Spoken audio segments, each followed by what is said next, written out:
FBI. Did you have any concerns about this person before you had what's known as a defensive briefing from the FBI to make you aware of this threat?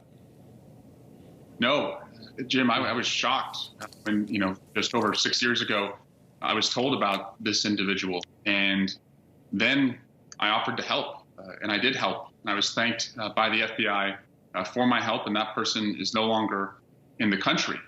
And I was a little surprised to read about my cooperation in that story, because the story says that, there was never a suspicion of wrongdoing on my part, and all I did was cooperate. And the FBI said that yesterday. But the wrongdoing here, Jim, is that at the same time this story was being leaked out is the time that I was working on impeachment on the House Intelligence and Judiciary Committees. And if this is a country where people who criticize the president are going to have law enforcement information weaponized against them, that's not a country that any of us want to live in. And I hope it is investigated as to who leaked this information.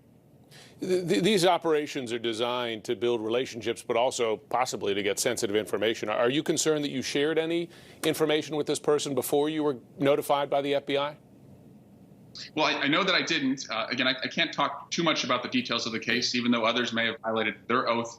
I'm not going to violate mine. But the Axios story made it absolutely clear that no information was ever shared, except, Jim, the people who did share classified information were the people who leaked this story. And to do that against a critic of the president, they may think that they're going to silence me. They're not going to silence me. But what they are going to do is they're going to make others think twice when they're asked to sit down and provide defensive information about people like this. I hope none of my colleagues ever find themselves in the position that I found myself in by having to sit down with the FBI because someone who had helped the campaign was trying to do this. But I hope every person would want to help their country, just as I did.